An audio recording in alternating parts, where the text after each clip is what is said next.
Hello everyone, मेरे channel में आप सबका स्वागत है। पिछले एपिसोड में हमने देखा कि जुंगी को पता चल जाता है कि हांसू उसका डैड नहीं है और अब हम देखते हैं कि जुंगी अपनी मॉम को हांसू की फोटो सेंड करता है और उससे पूछता है कि क्या वो उसे जानती है, पर उसकी मॉम का फोन स्विच ऑफ था और अपना शक दूर करने के लिए अगले दिन वो हांसू के बाथरूम में जाता है और उसकी ब्रश वहाँ से ले जाता है और उससे डीएनए टेस्ट करवाता है। दूसरी तरफ चाजंगवान की मॉम सर्जरी के लिए जाती है और उसकी सर्जरी सक्सेसफुल होती है और अगले दिन जब हेयोंग हॉस्पिटल में जाती है तब वो देखते हैं कि चाजंगवान के डैड उसकी मॉम से रूडली बात कर रहे थे और वो उसकी मॉम के सामने खाना खा रहे थे, जबकि उसकी मॉम को कुछ वक्त तक खाना नहीं खाना था। तब हेयोंग को गुस्सा आता है और वो कहती है कि उसने पहले भी उसके सामने अपनी वाइफ की इंसल्ट की थी और वो उसे अपनी मैरिज ग्रेजुएशन के लिए फोर्स कर रहा है और अगर वो ऐसा नहीं चाहती तो वो उससे जबरदस्ती नहीं कर सकता।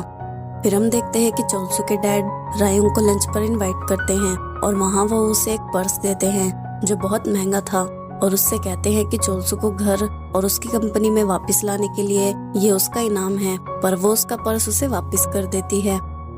दूसरी तरफ यूजू डायरेक्टर कांग को अपने प्रोजेक्ट की प्रेजेंटेशन देती है और तब उसके पेट में दर्द होता है और जब उसकी प्रेजेंटेशन खत्म हो जाती है तब वो बेहोश होकर गिर जाती है और उसे हॉस्पिटल में ले जाया जाता है और मियोंग को भी इन्फॉर्म कर दिया जाता है। जब वो हॉस्पिटल जाती है तब उसे पता चलता है कि यूजू का मिसकैरेज हो गया है और फिर योंगचिल घर जाती है और हेयोंग को बताती है कि यूजू का मिसकैरेज हो गया है। फिर यूजू भी घर आ जाती है और तब हेयोंग भी जुनयोंग से मिलने आती है। तब जुनयोंग उससे कहता है कि वो बार बार उससे कहता था कि वो थोड़ा रेस्ट करे और अपनी कंपनी से छुट्टी ले ले, पर उसने उसकी बात नहीं मानी और वो कहता है कि उसे ऐसा नहीं सोचना चाहिए कि ये यूजू की वजह से हुआ है, पर उसके दिमाग में बार बार यही बात आ रही है कि अगर वो एक दिन की छुट्टी ले लेती तो ऐसा नहीं होता। तब हेयोंग उससे कहती है कि उसे ऐसा नहीं सोचना चाहिए और उसे यूजू को ब्लेम नहीं करना चाहिए बल्कि उसका हौसला बढ़ाना चाहिए। फिर हम देखते हैं कि जुंगी ड्रिंक करने जाता है और तब उसकी मॉम उसे कॉल करती है और उसे बताती है कि वो उस फोटो में से किसी को भी नहीं जानती और तब जुंगी हांसू के रेस्टोरेंट के बाहर जाता है और उसे बाहर बुलाता है, पर हांसू वहाँ नहीं था और तभी मियोंग वहाँ आती है और उसे देखती है। तब जुंगी उससे पूछता है कि क्या उसे भी इस सब के बारे में पता था और क्या वो भी इन सब चीजों में शामिल थी, और तब वो उनकी शॉप के बाहर गिर जाता है। फिर मियोंग हांसू को बुलाती है और हांसू उसे उसके कमरे में ले जाता है। जब जुंगी की आंख खुलती है तब वो अपने घर में वापस चला जाता है और तभी उसके पास मैसेज आता है कि उसकी रिपोर्ट का कुरियर उसके घर पहुंच गया है और जब वो रिपोर्ट देखता है तब उसमें लिखा था कि उसका डीएनए हांसू से मैच नहीं होता। और फिर कुछ दिनों तक जुंगी हांसू के घर नहीं जाता और तब मियोंग अपनी मॉम को बताती है कि कुछ दिनों पहले जुंगी बहुत ड्रंक था और बहुत अजीब बिहेव कर रहा था। वो उनके रेस्टोरेंट के बाहर खड़ा था और उसके डैड को बुला रहा था और जब उसने उसे देखा तो वो उससे कुछ पूछ रहा था जैसे उसे कुछ पता हो। दूसरी तरफ जुंगी अमेरिका में अपने दोस्त को ब्योन हांसू की इंफॉर्मेशन निकालने के लिए कहता है और वो कहता है कि उसे उसके बारे में सब कुछ जानना है कि वो जिंदा है या नहीं और अगर है तो कहाँ। फिर चाजंगवान की मॉम हॉस्पिटल से डिस्चार्ज हो जाती है और उसका हस्बैंड उसके लिए एक नर्स हायर करता है ताकि उसे उसके साथ ना रहना पड़े और उसकी देखभाल ना करनी पड़े। फिर हम देखते हैं कि यूजू की मॉम जुनयोंग के पास जाती है और उसे बताती है कि वो यूजू की मॉम है और फिर उससे पैसे मांगती है और उससे कहती है कि यूजू ने उसे अपनी शादी के बारे में नहीं बताया, इसलिए उसे उसका वेडिंग गिफ्ट चाहिए और वो उससे कुछ पैसे दे दे। और फिर जुनयोंग घर जाता है तब वो देखता है कि रायोंग का कोई पीछा कर रहा था और वो उसे पीछे से हक कर लेता है। तभी जुनयोंग उसे मारता है और तब रायोंग देखती है कि वो पार्क चोलसू है और जुनयोंग को बताती है कि वो उसका बॉयफ्रेंड है। फिर जुनयोंग चोलसू से माफी मांगता है। फिर हम देखते हैं कि जुंगी ने अपनी डीएनए रिपोर्ट हांसू के घर भेजी थी और तब सिर्फ योंगशिल ही घर पर थी और जब वो रिपोर्ट देखती है तब वो जुंगी से मिलने उसके घर जाती है और जुंगी से कहती है कि उसके बच्चों को इसके बारे में कुछ नहीं पता और वो और हांसू इसमें अकेले ही शामिल थे। फिर वो उससे माफी मांगती है और उसे बताती है कि उसके हस्बैंड का नाम योनसुक है और वो हांसू का फ्रेंड था और हांसू स्कूल में ही अमेरिका शिफ्ट हो गया था और योनसुक के साथ जो कुछ भी हुआ वो सब कुछ उसे बताती है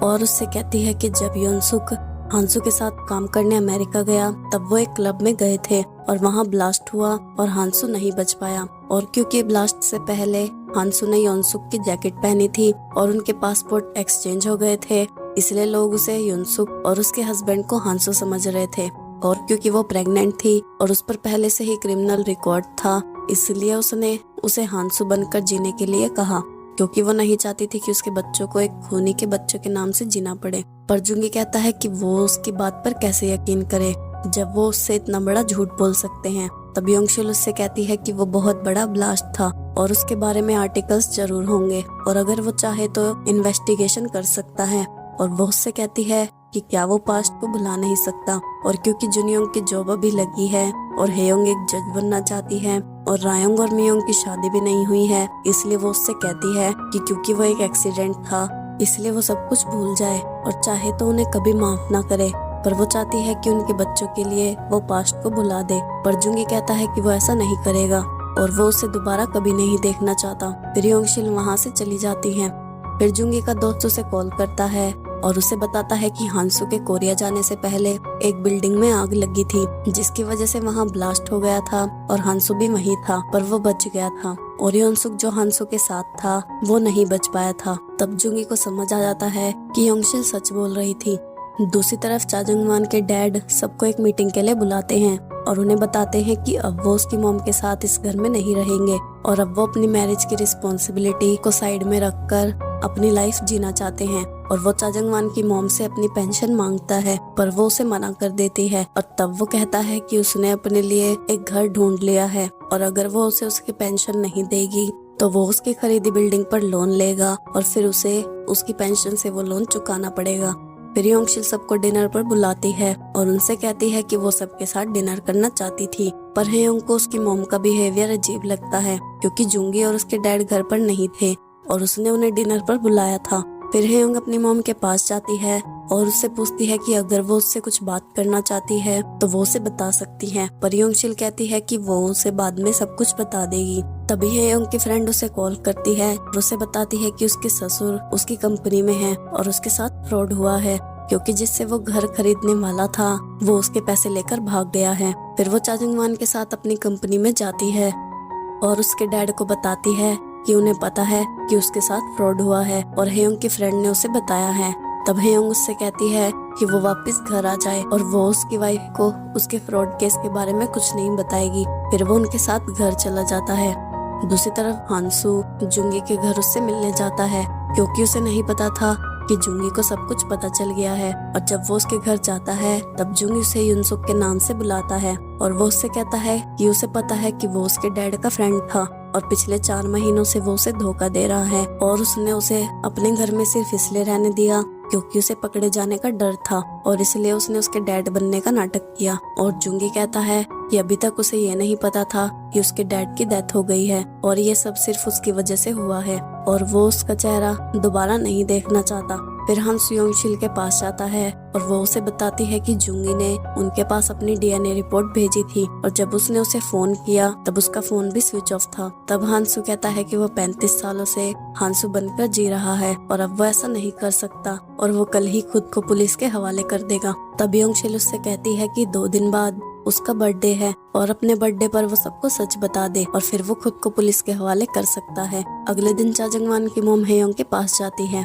और उससे कहती है कि वो कॉन्ट्रैक्ट में कुछ ऐड करवाना चाहती है। तब हेयोंग उससे कहती है कि वो शाम को उससे मिलेगी। जब वो शाम को उससे मिलने जाती है तब वो हेयोंग से कहती है कि उसे उसकी हेल्प चाहिए क्योंकि वो अपनी मैरिज ग्रेजुएशन नहीं करना चाहती और वो कहती है कि अगर वो उसकी हेल्प करेगी तो जो भी वो चाहेगी वो वैसा ही करेगी। तब हेयोंग कहती है कि वो उसे सोचकर बताएगी। दूसरी तरफ सोंगजुन मियोंग के पास जाता है और उससे कहता है कि वो फिर से उसे इग्नोर कर रही है। तब मियोंग उससे माफी मांगती है और कहती है कि वो उसे लाइक नहीं करती। तब सोंगजुन उससे कहता है कि क्योंकि वो जुंगी को लाइक करती है इसलिए वो उसे इग्नोर कर रही है। तब मियोंग को एहसास होता है कि वो जुंगी से प्यार करती है और इसलिए वो उसकी गर्लफ्रेंड से जेलस थी। फिर हम देखते हैं कि चोलसू के डैड ने रायोंग को बाकी एम्प्लॉइज से ज्यादा सेल्स टास्क दिए थे और जब वो अपनी मीटिंग से वापस आ रहा था तब रायोंग उसे ही सारे प्रोडक्ट खरीदने पर मजबूर कर देती है और उसे अपनी कंपनी के प्रोडक्ट खरीदने पड़ते हैं। फिर हम देखते हैं कि यूजू को अपनी अलमारी में से एक बॉक्स मिलता है जो जुनियोंग ने उसके लिए तैयार किया था। वो गिफ्ट वो उसे बाद में देने वाला था। और उसमें उनके बच्चे का सामान था, जिसे देखकर यूजू को एहसास होता है कि उससे कितनी बड़ी गलती हुई है और अगर वो कुछ दिनों की छुट्टी ले लेती तो शायद उसका मिसकैरेज नहीं हुआ होता। तब वो जुनयोंग से माफी मांगती है। फिर हांसू जुंगी के पास जाता है और उसे बताता है कि वो कल अपने बच्चों को सब कुछ बता देगा और फिर वो खुद को पुलिस के हवाले कर देगा और अगर वो उस पर केस करना चाहता है तो वो कर सकता है और वो अपनी सजा भुगतने के लिए तैयार है। फिर हम देखते हैं कि सब हांसू के बर्थडे की पार्टी करते हैं और वो सब जुंगी को भी वहाँ बुलाते हैं। जब जुंगी वहाँ जाता है तब वो सब हांसू का बर्थडे सेलिब्रेट करते हैं। फिर हेयोंग वापस घर चली जाती है और तब जुंगी हांसू और योंगशिल से कहता है कि जब उसने 35 साल के बाद अपने डैड को ढूंढा तो वो बहुत खुश था, पर उसकी वजह से सब कुछ बर्बाद हो गया और वो खुद ये फैसला करेगा कि वो उन पर केस करेगा या वो उनके बच्चों को सब कुछ बता देगा। पर वो खुद कोई फैसला नहीं ले सकते और न ही वो खुद को पुलिस के हवाले कर सकता है। जुंगी कहता है कि वो उनके साथ एक ही घर में रहेगा, जिससे उन्हें रोज उसे देखना होगा और जब जब वो उसे देखेंगे तब तब उन्हें अपनी गलती का एहसास होगा। अगले दिन हेयोंग चाजंगवान की मॉम के पास जाती है और उससे कहती है कि अगर वो उसकी हेल्प करेगी तो उसे उनके नए कॉन्ट्रैक्ट के हिसाब से रहना होगा और वो उसे उनका कॉन्ट्रैक्ट दिखाती है और कहती है कि अगर वो उसके हस्बैंड को मैरिज ग्रेजुएशन करने से रोक लेती है तो वो और चाजंगवान उनके साथ नहीं रहेंगे और वो उसे हाँ कर देती है। और चाजंगवान की मॉम कहती है कि अगर वो ऐसा नहीं कर पाई तो उसे उनके साथ ही रहना होगा। तब हेयोंग कहती है कि उसे उसकी शर्त मंजूर है, पर उसे अपनी मैरिज को बचाने के लिए जैसा वो बोलेगी वैसा करना होगा। फिर वो चाजंगवान के डैड के पास जाती है और उससे पूछती है कि वो अपनी मैरिज से ग्रेजुएट क्यों होना चाहता है। तब वो उसे बताता है कि वो फ्री रहना चाहता है बिना किसी रिस्पॉन्सिबिलिटी के। फिर रायोंग चोलसू के साथ लंच करने जाती है और चोलसू उससे कहता है कि वो उसकी फैमिली से मिलना चाहता है क्योंकि उसे उसकी फैमिली के बारे में कुछ नहीं पता, पर वो उसके भाई और उसके डैड से मिल चुकी है। तब रायोंग कहती है कि अभी वो उसकी बहनों से मिल सकता है और अपने मॉम डैड से वो उसे बाद में मिलवाएगी। फिर हम देखते हैं कि मियोंग अपनी फीलिंग्स की वजह से जुंगी को इग्नोर करने लगती है और जब वो कंपनी में जाती है तब वो लिफ्ट में जुंगी को देखती है और वो लिफ्ट ना लेकर सीढ़ियों से ऊपर जाती है। तब वो गिर जाती है और उसे बहुत चोट लग जाती है और जब वो वॉशरूम से वापस आती है तब वो वहाँ जुंगी की गर्लफ्रेंड को देखती है और जब वो उससे जुंगी के बारे में पूछती है तब मियोंग उससे कहती है कि जुंगी बाहर गया है, पर तभी जुंगी वहाँ आता है और मियोंग वहाँ से चली जाती है। फिर जुंगी अपनी गर्लफ्रेंड को उसके डैड के बारे में बताता है और वो कहता है कि अब उसे ट्रीटमेंट की जरूरत नहीं है और तब वो जुंगी से ब्रेकअप कर लेती है और उससे कहती है कि अब वो उसके पास ना आए। फिर हम देखते हैं कि हेयोंग और चाजंगवान हांसू और योंगशिल से मिलने घर जाते हैं और सब एक साथ डिनर करते हैं और तभी जुंगी भी वापस आया था और वो भी उन्हें ज्वाइन करता है, पर वो हांसू और योंगशिल से बहुत रूडली बात करता है जिससे हेयोंग को उस पर गुस्सा आता है और वो कहती है कि वो उनसे ऐसे बात नहीं कर सकता, पर हांसू से चुप करवा देता है और जुंगी भी वहाँ से चला जाता है। दूसरी तरफ मियोंग ड्रिंक करती है और जब वो घर जा रही थी तब जुंगी उसके सामने आ जाता है और उससे पूछता है कि वो उसे इग्नोर क्यों कर रही है और क्या वो भी उससे बाकी सब की तरह नफरत करती है क्योंकि वो उसके डैड से ठीक से बात नहीं कर रहा है। और वो कहता है कि उन्हें नहीं पता कि वो ऐसा क्यों कर रहा है। तब मियोंग उसे कहती है कि वो उसे अवॉइड नहीं कर रही है, पर वो उसे पसंद करती है। इतना कहकर वो वहाँ से भाग जाती है। फिर डिनर के बाद हेयोंग, जुनयोंग और रायोंग को जुंगी और उसके डैड का बिहेवियर अजीब लगता है और तब हेयोंग चाजंगवान से कहती है कि वो उसे जुंगी के रूम में नहीं सोने देगी क्योंकि आज उसे जुंगी पर बहुत गुस्सा आ रहा है और वो अपनी मॉम के रूम से ब्लैंकेट लेने जाती है। तब वो उसकी ड्रॉर में एक लिफाफा देखती है और जब वो उसे खोलती है तो वो देखती है कि वो जुंगी की डीएनए रिपोर्ट थी जिसमें उसका डीएनए उसके डैड से मैच नहीं करता। इस वीडियो में इतना ही गाइस। वीडियो अच्छी लगी हो तो चैनल को सब्सक्राइब और वीडियो को लाइक कर दो। अन्यंग एवरीवन।